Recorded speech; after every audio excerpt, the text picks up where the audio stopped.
Fresh off my visit from Content Marketing World in Cleveland, Ohio. Hey everybody, Dennis Schiraldi coming to you on an impromptu DOYO live marketing show on a Thursday. That's right, if you know us, typically we're here on Fridays.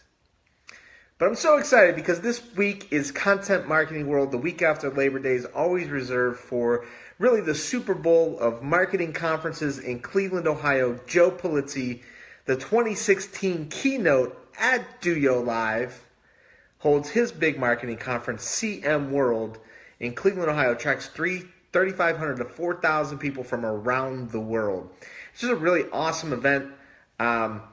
So what I want to talk about today is some of the vendors that were there, what's coming out, what is going on in the State of the Union in terms of content marketing.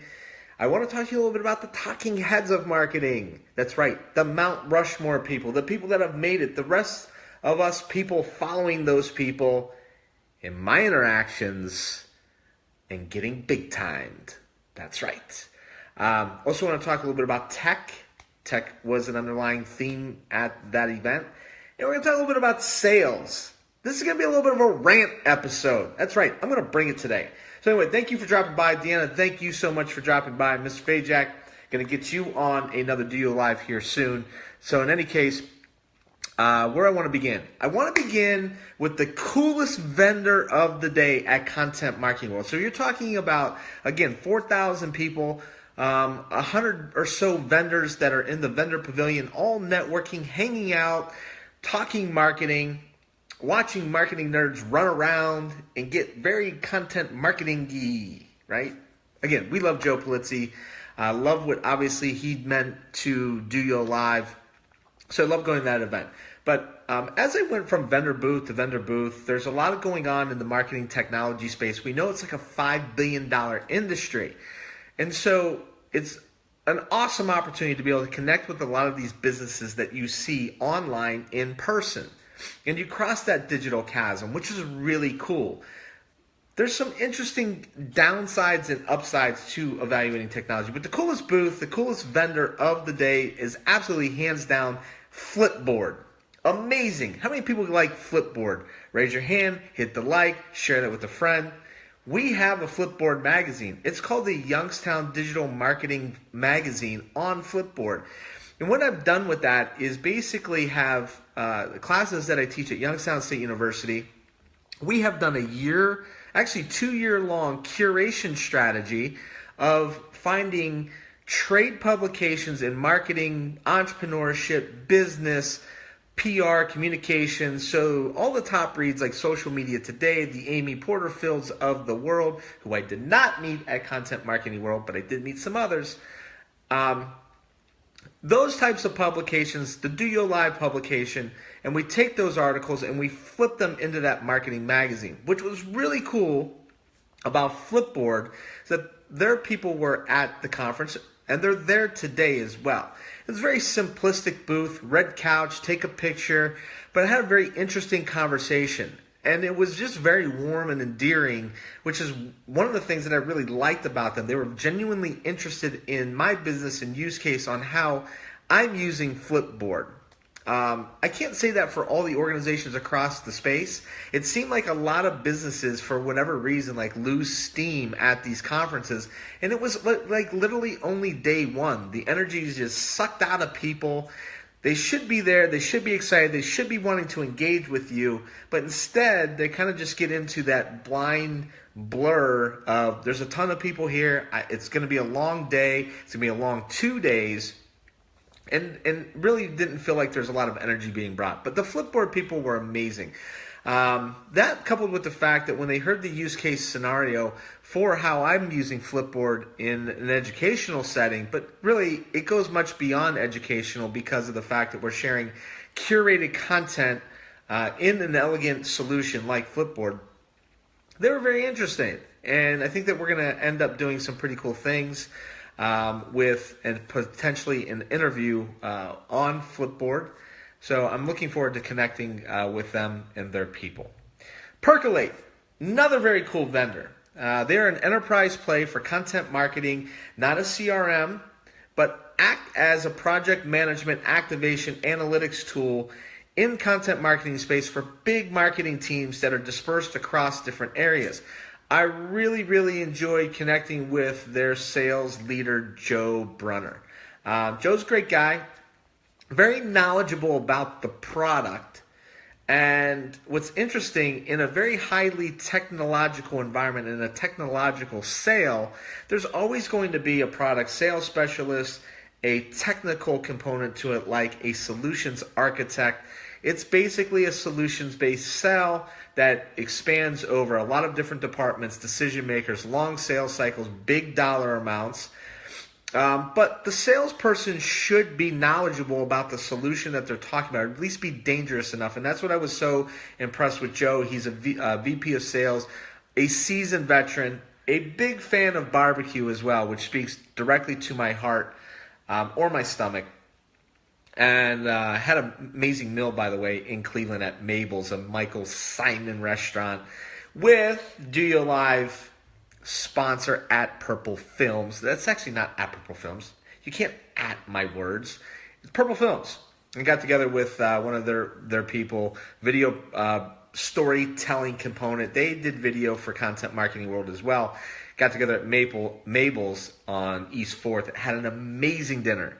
Joe, you got to get over there. Anyway, Percolate, very cool product, very knowledgeable people, big sponsors of Content Marketing World. So I really like those two groups. State of the Union. We're gonna stay on vendor. So here's what's interesting. On my way to Cleveland, I got a call, and I'm gonna just basically call them out. A marketing automation company called Modic. I'm currently evaluating marketing automation solutions for DOYO Live. We have to do a better job of segmenting our email list, and I feel like we need to do a better job of nurturing our strategy and also giving our content a house to live in. And right now we utilize MailChimp, and I feel like we somewhat have outgrown that from a solution perspective. So I'm all the way going to, hey, do we need a total full-blown marketing automation solution? Or do we just need a little bit more sophistication on our email marketing? So on my way to Cleveland, I get a phone call on the turnpike from a person from a marketing automation company called Modic. If you don't know Modic, we've talked about them before. Great solution, very interesting play. They have a free marketing automation tool that you can use that's a light component. It will give you certain features and attributes with templating and email marketing and some nurturing, some IP address scraping, which is a really cool thing. And they also have a pro version as well. But here's the downside. From a sales perspective, what they're doing and what most tech organizations are doing today is that they have a lower compensated salesperson within the organization doing the reach out, trying to do some preliminary qualification in order to be able to see whether or not they move you down through their funnel to the next step of the conversation. Great for them. It serves their need. It doesn't serve my need. So as I get on the phone and I get a bunch of questions from these individuals. What are you looking to accomplish? Right? Undercover my pain. Good for you. What are your goals? What are your objectives? And I start to get into the weeds because I'm obviously going to use the product on a consistent basis. So I start asking questions about segmentation and nurturing campaigns, and at what point do we do X, Y, and Z? Those sorts of things that are more technical, maybe by nature of how you use the product and also the business case applications. And the answer that I get typically, because of the inexperience, the lack of training, product knowledge, and even industry knowledge, which is very painful for me. Technology companies, especially in the marketing and sales space, train your people, educate them, get them out to the conferences so they can walk in the shoes of the marketing people that they're going to sell to, and they at least speak the language and understand like what the real challenges are. Because this is not an answer to me, especially a busy entrepreneur, own my own business, wear multiple hats. So I'm in the car for an hour. So you catch me at a lucky time. And like when I got windshield time, I'll talk to anybody for an hour, even if it's a salesperson.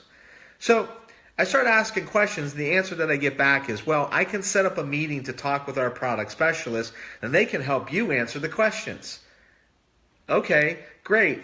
And then their response is, do you have any more questions?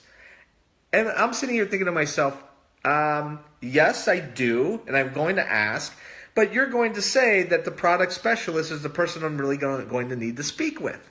And they bait me and they say, no, you ask, go ahead, what else do you want to know about? And it's like, look, you called me. I didn't call you.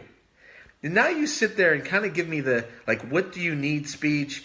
It's really an odd type of situation. I think that the fact of the matter is that organizations churn through their salespeople so quickly because they don't hit their quota, because there's so much pressure on them to hit their numbers from a corporate perspective, from a bottom line perspective, whether you're publicly traded or not, that it doesn't align necessarily with the customer's timeline as well. And because of that, the people are not well trained. They don't know the depth of the product, and they don't know the industry.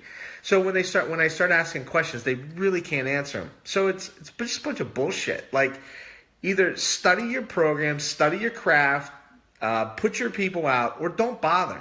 That meeting that the individual has to follow up with me is a lost cause because of the fact that we were going to reschedule for Monday at like 1 o'clock. And now I have more important things to do, like take meetings with potential sponsors and other things that that I've got going on. So prime opportunity missed out on. Second one, this one's a big rant as well. Emma email. I think it's a pretty elegant solution. I think it's actually kind of a hip company. It feels good. But you know what doesn't feel good? When your people are at your booth at the world's largest content marketing conference and the wind is out of their sails and they literally are sucking the energy out of you when you start to ask questions. I went up to the Emma email marketing and I start to have a conversation. I explained to them, look, I don't know if I'm going to go with a full-blown marketing automation software solution, or am I going to stay put with MailChimp, which I think we've outgrown? Is there something in between? Hint, hint, Emma, great opportunity, right? I'm a warm opportunity. I'm a warm body. I have a marketing conference. I shared that with them. And the response that I got back from the individual was like, what are you looking to do with it? And it's like, email marketing, duh. Like, what else would I be doing with Emma? Here are the challenges that I'm faced with. Great. What do you need to know more? It's like there was no engagement. I actually had to sit down and ask them for the demo. Now, maybe that's their sales training. Maybe that's their buy-in. Maybe they're teaching their people to say, don't ask them to see a demo, make them ask you. But you know what? That's not the way that the world works, at least from my perspective. Be engaging, be enlightening. I don't know. Maybe I'm the old man that's yelling at people to, get off my front lawn at this point. But again, I think it's a tremendously missed opportunity from Emma's perspective, because of the fact that we're having this conversation about me wanting to make a switch, and I don't necessarily need a sales pitch, but I need somebody to answer the questions and the solutions. And there's no depth. In fact, they want to schedule a follow-up after Content Marketing World. And I was going to these booths when they were in session, so I wasn't taking up people's time when there was critical mass in the vendor lounge. So now I'm kind of confused. I'm like, look, I could deal with you, or I could just go sign an online agreement with Emma and never have to talk to a salesperson, even maybe do my own trial. I don't know. But it's very disappointing for a company that kind of brands themselves as a very fresh type of thing to take that approach. So the other things that I came across that are really big right now in this content marketing space is content syndication. Content syndication beyond social media in your email marketing. So we are very aware of those mediums that help you as you create your content to get additional eyeballs to that content. And because of the fact that we know that social media has been their own biggest downfall with the amount of engagement that you get for free, that it's opening up a market space for people to basically create native advertising placement or sponsored content placement into publications. So you could actually take your piece of content, a high valuable asset, something that you created, either a blog post or an ebook, and you could take that and then you can submit it to these engines. And these engines basically then act as your content aggregation tool to 100,000, 200,000 publications from around the world. And some of them can get very specific in their targeting out to trade publications from a regional perspective. And if you ask the vendors, it could pretty much come over and make a bologna sandwich at your house. Tongue in cheek, right? So technology could do a lot of things. You could code technology to do just about anything you feel like doing from a tech perspective. I don't necessarily know how I feel about the content syndication tools. So you've got Outbrain, and you've got similar products like that across the space, and then they're all talking about artificial intelligence. I don't necessarily know how I classify a content syndication tool where you submit a story and then it goes out and based upon the keywords finds a publication that will allow you to do sponsored advertising. And I guess it is artificial intelligence, and they're selling big data and analytics solutions behind that. What's really interesting from an enterprise perspective, small businesses are basically left out of the mix in these conversations. A lot of these solutions are very high-end. Big enterprise plays in the B2B space, but there are some things that do scale down. The other one that's very interesting is there are a number of services and companies out there that are playing in the content curation space. So you could go out and you can find different types of software programs that are going to pull this in beyond just kind of a listening tool or whatnot. Flipboard, I don't consider that space. Curata is like one of those organizations, and maybe you use that. Content creation. So that's another one that's big. Writer Access has been around for a very long time. You could buy yourself a bank of hours and you get all kinds of content features, or people writing content for you, for copy, for books, for web copy, for blogging, that sort of thing. The downfall with Writer Access for me from day one, and always has been, is the fact that you can't directly connect with the individual that's going to be doing your writing. So it exacerbates the process. You know, they can't give you a phone number within their ecosystem, and they want to control that because they basically are marrying writers with people that need writers, right? So content creation, I can go to them as a small shop and say, I need ongoing blogging services. There's certain things that I need to get content created, and I can leverage them as an outsource writing shop. My problem with that is, though, that, again, you can't talk to any one without the dedicated line, the dedicated access line, which I believe is an additional spend with, obviously, Writer Access. Who else did I talk to? On24, interesting webinar platform. I've used them all. I have used GoToWebinar, which we currently use today, and they do not pay us. We pay them. On24. I've used Join Me, which I wish somebody would light a fuse to and blow that up, because I think that is one of the most unelegant solutions that's out there. I have no problem saying that. Who else is out there? Gosh, my memory's not serving me correctly. On24, interesting platform, but even at $1,000 a month for a small business, it makes absolutely zero sense. I have a $100 a month subscription to GoToWebinar. It does all the same things, interesting features, attachments into webinars, things of that nature. So it doesn't really scale down to the lower level. Their enterprise platform retails for around $2,000 a month, which is $24,000 a year. But if you've got a lot of users on that platform, then it obviously is going to make a lot of sense.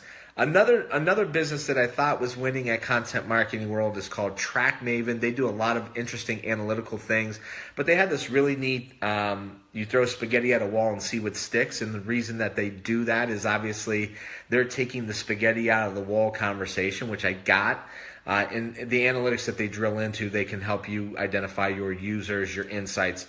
So that leads me to kind of my next conversation, and then maybe jump back into a few reviews, is all these buzzwords that have absolutely zero substance. And it happened at DOYO Live. It happens sometimes even on the DOYO Live marketing show. And somebody says something, and I look at them and, like, not them on the DOYO Live show, but at like Content Marketing World and these vendors, and they talk, and they sit there and they drop words like, we're getting deep meaning analytics from our artificial intelligence that are going to help you adjust your marketing strategy better.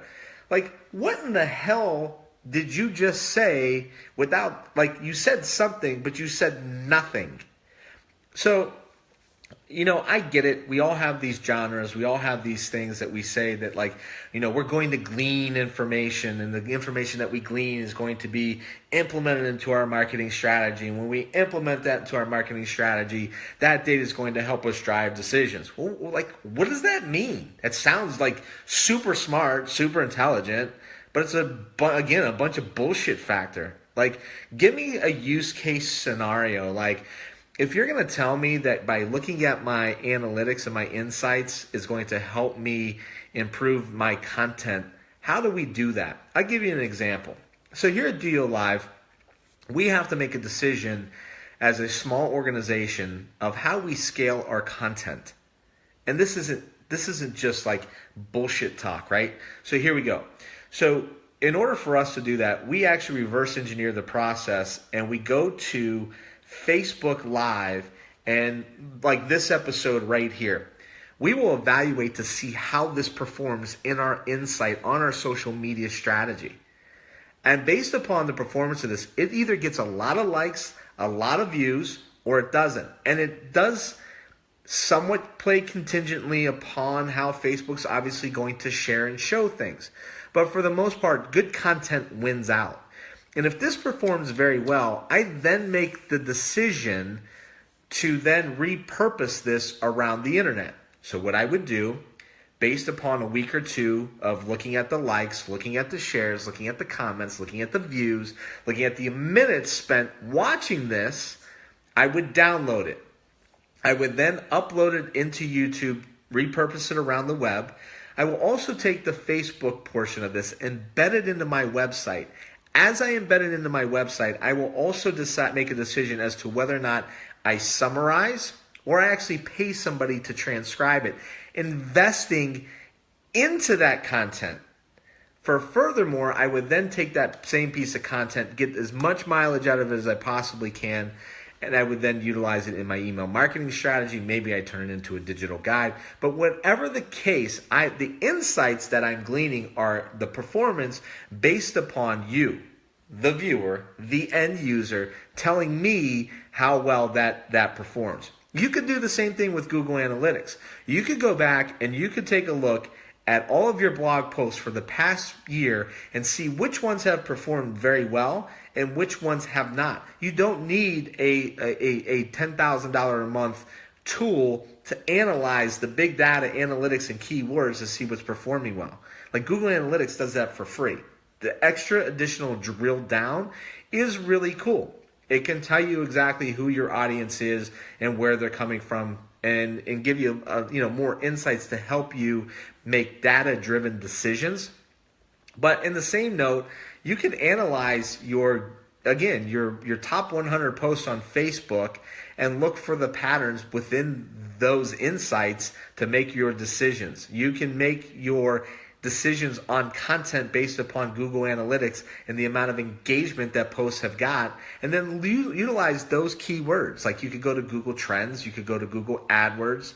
Third-party tools like SEO Moz will provide you with keyword research that you can implement. So, as smart as all the people in the vendor pavilion that tried to provide you with value make you feel dumb, at the end of the day, once you get through the jargon and like really get drilled down, I think these organizations have the tactical side, the value proposition, and they've trained their people as to what they could do, but they have to get out of the business talk, the business jargon, bull crap, and like give me use case scenarios. A lot of the people that are attending Content Marketing World come from huge corporations, B2B type of strategy, because content marketing plays very well in that B2B environment. So maybe that's why you see that. But they really need to, like, it's less about what the product does and why it's good to use it. And not only that, but specific use cases. Because I love it when somebody says, oh, GE Healthcare was a customer of mine, or PepsiCo is a customer of ours. Everybody's got that flagship customer. But the reality is, when you're working with a Unilever, a big global brand, you're typically you won't see the organization across the entire 10,000 or 20,000 people that are in marketing. What you will see is that they're in a specific division of that billion or $100 billion, 300,000 person company. But so it's always funny, it's always interesting to say that. And I name drop like that. I'm not going to lie. So that's a little bit about the technology that's obviously out there in the world today. Marketing people, what's really interesting too, I think, is the job skill set. It's no longer, yes, it is a people-to-people environment. You've got to be able to get out. You've got to be able to make the relationships. You've got to still be able to manage and motivate people. I don't even know about the motivation part, because I believe motivation comes from yourself. It can't come from me. But anyway, the amount of technology that's in the workforce today, your general marketing person is almost like the data scientist now. You really need to be nerdy, geeky, understanding that the fact that you're going to have to embrace the technological aspects. We still need storytellers. That's the fundamental basis behind all marketing. Tell a great story about a customer, about an experience, about the ROI behind it. But there's so much technology that's driving all these decisions nowadays. It's really interesting. So that gets me to my next point. Are you on the Mount Rushmore or ascending to in the marketing sphere? These are the Jay Bears, the Joe Polizzis of the world, the Amy Porterfields, that will be at the large marketing conferences. And what's interesting is the celebrity status that they've achieved from attending or from building their brand and building themselves. Look, Jay Bear has 100,000 people that download his podcast on a month-to-month basis. He's written several publications. That's several more than me.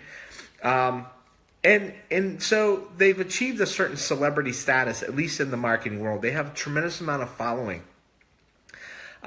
But what's interesting is that last year heading into the conference, I had a person that was just blowing me up wanting to speak at DOYO Live. And it was so self-serving. I can see it. It was coming through on LinkedIn. They were like, you want me to speak? Book my travel today. Book my travel today. Book my travel today. And it was relentless. It was absolutely to the point where I was considering blocking them across my social media platform, because I have no problem with somebody prospecting me and making a call to make a sales pitch. I get it. But what's interesting is that yesterday I crossed paths with this individual at Content Marketing World. They actually work for a brand now called Scribble Live. I'm just going to name drop it. Guy by the name of Christoph Trapp. This dude basically ran me down for 6 months to speak at DOYO Live, and it just was not the right fit. And even after I let that individual know that it was not going to be the right fit, I kept getting solicited. So here's what's interesting. I go to DOYO Live, I go to Content Marketing World yesterday. I sit down. I have lunch with a group of people that I've never met in my entire life.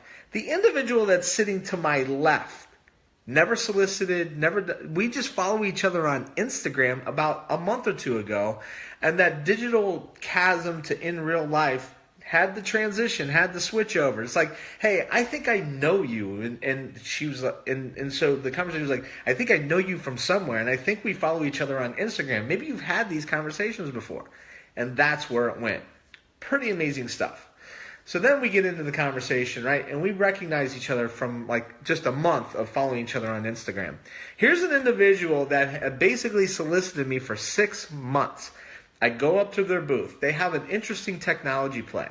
The guy that I'm speaking with says, you may know Christoph. He speaks at a lot of conferences. Hate to call the dude out, but I'm like, hey, Christoph, I'd like to introduce myself. You solicited me for like 6 months. Recognize me? No, and I have to take a call.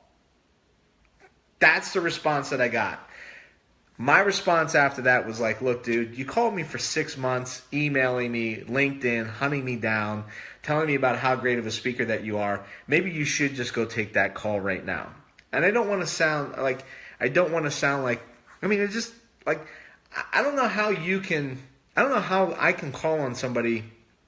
I would never do that. I would never call on somebody for 6 months at a time and then all of a sudden get to the point where I'm like, hey, you know what? I'm finally meeting them in person. Like, I recognize you from someplace. Instead, like, you just big time somebody like they don't even exist, which is a really interesting thing to me, especially now that you're with a vendor. I don't know. Maybe I shouldn't call the individual out. Well, whatever. That's who I am. The next one is I'm not going to mention the name, but Mount Rushmore people in the world of marketing with that celebrity status. It's a very interesting thing. It's a very interesting play. I went up to an individual yesterday. Joe Pulizzi basically put us on the map in year one. He legitimized our conference. Obviously, I'm going to reference that. He's one of the top 10 people in the world, according to Forbes, as a content marketing, as a marketing expert, written several books. He has a marketing conference that attracts 4,000 people. I think that's a pretty big damn deal, right? So therefore, if I'm talking to somebody, you can mention, I'm going to mention the fact that Joe Pulizzi was a keynote. It ends credibility to the conversation. And here's the introduction that I got yesterday. Hi, so-and-so. I'm Dennis Schiraldi. I'm the founder of a fledgling marketing conference about an hour from here called DOYO Live. Give the statistics, rapidly approaching. We had almost 300 people at year one. This is my pitch, right? And then they say, would you have any interest in being a keynote at DOYO Live in 2018? Just wanted to let you know that Mr. Joe Pulizzi, founder of Content Marketing World, here today, obviously celebrating that, was our keynote in year one. And here's the response that I get. Oh, if Joe Pulizzi does it, everybody should do it, right? And it's like, you know what? Seriously, we all started someplace. Don't ever forget that. Like, I myself, I don't know. Like, this is not how I roll. And it's a shame that people that basically out of the industry have no idea who the hell you are, you walk around with a little bit of juice at a marketing conference where people want to take selfies with you all day long. I continue to see the same individuals get retreaded, pushed back through the whole marketing churn. So you could go from one conference to the next. You see the big guy with the big name or the big girl doing the following, doing the speaking. And it's just old to me. Like, I'm looking for fresh voices. I don't know. Like, it's just really annoying. Like, I don't mind hearing no. I hear no pretty consistently on a regular basis, calling on sponsors on a national level. So it doesn't hurt my feelings. Obviously, it makes me only more motivated to make DOYO Live that much more special so that these individuals get to the point where they want to call me to come speak. But in the same note, like, I don't know. Like, I don't care, like, if, janitor to the CEO, you got to treat everybody exactly the same when it comes to being enduring, investing in people. Here's the other portion of it. There was like, when's your conference? When's your conference? And I was like, oh, it's in the summer. I usually like to take the summer off. You know what? Here's the deal. Take the summer off. You don't need my gig, and I don't need your services either. Bottom line, like, I need people that, want to capture the energy. I'm going to do my part to make sure that I expand your brand, expand the people that are following you. I'm going to do my part. I'm going to get butts in seats to make sure that they come and hear you talk. But I also need you to pick up the ball a little bit and run with it and help promote us. Promote the fact that you're going to be out speaking, at a conference. And so it's probably not the best fit if you are a dynamic keynote speaker. You're nationally known. There's still criteria. There's still a responsibility that I think that people need to understand. And I'll tell you one thing. There's nobody bigger than a class act that Joe Pulizzi is. He's just amazingly gracious with his time, his knowledge, and his commitment and ease of, like, just the way that he works. Like, it's just absolutely amazing. And this dude just recently sold Content Marketing World last year for $20 million to UBW or UBM, an international trade organization. So he's paid, and he don't have to act like that. Like, Joe's got his money, and he's still willing to step up, be a great dude, be a great person, because that's what matters at the end of the day, is being a great person and bringing value to other people. And if you've made it, congratulations. I am happy for you. But in the same note, maybe stay a little bit humble. You score that touchdown, just hand it off to the official. Anyway, that's all I got today. A little bit of a rant. It's like as angry as maybe I get. I'll be back tomorrow. We're going to start churning out DOYO Live dailies on a pretty consistent basis, the DOYO Live Marketing Show. You want your business to be on the DOYO Live Marketing Show? Give us a holler. Let us know.